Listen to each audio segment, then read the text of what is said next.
Finally, somebody in the mainstream media is starting to see what the students of prophecy have been talking about for decades when it comes to the socialist agenda of the popes. Check this out.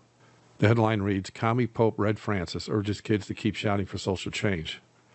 And then here it says, Pope Francis told the children of the world to keep shouting and not allow adults to silence them. Amazing, isn't it? You scroll down a little bit here, and it says that Pope Francis, starting what he calls Holy Week services leading to Easter, urged young people on Sunday to keep shouting and not allow the older generations to silence their voices or anesthetize their idealism. Francis spoke a day after hundreds of thousands of young Americans and their supporters answered a call to action from survivors of last month's Florida high school massacre and rallied across the United States to demand tighter gun laws. The only older generation these kids or any kids are going to know are their very own parents, and the Pope knows this. I'm sure he has seen the articles and videos of parents getting very upset, and some of them recording it on camera, and they're getting upset at the teachers and the principals that are conning their children into leaving class to help bolster a political agenda for the second beast of Revelation, which is the United States of America. This is exactly how the Pope commanded Roman Catholic Emperor Adolf Hitler to use the children to promote gun control in his day. Hitler did this to prevent the people from standing up against the state, and the end result was the children literally turned their own parents into the Nazis to be killed. And just as Hitler had children standing around him when he promoted gun control, Obama did the exact same thing when he signed the executive orders on gun control during his administration.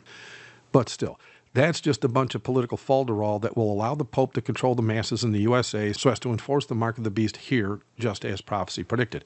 And so we, as students of the Bible, we're prepared for this. It's going to happen exactly as the Bible says, and we know this. And so we're ready for it. That's not the main issue here.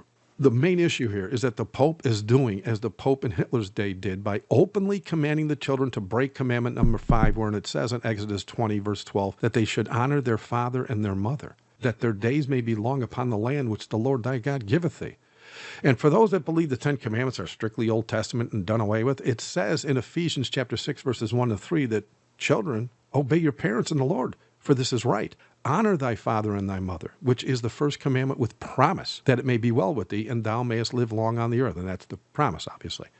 In fact, you can find all 10 of the commandments in the New Testament. After the cross of Christ, when everybody's out there preaching, they were abolished for some odd reason. But anyway, the Bible clearly says in Proverbs 22, verse 6, train up a child in the way he should go, and when he is old, he will not depart from it, right? But this Jesuit Pope, who took an oath that speaks about ripping children from the wombs of women so he can crush their infants' heads against the walls, is declaring all the teens should ignore all that is written and do as he commands instead. And thanks to the United States government having the power to brainwash the children in the schools, the parents are on the very precipice of losing all hope to bless their children with Christian morals and simple common sense because, number one, their schools pump everything from homosexuality to evolution into their impressionable little minds on a daily basis to a pope, number two, who protects the very pedophiles that rape them in the millions. He is telling them to disobey their parents so he can have better control over the people when it comes time to enforce his long prophesied mark. Thank you for watching. God bless.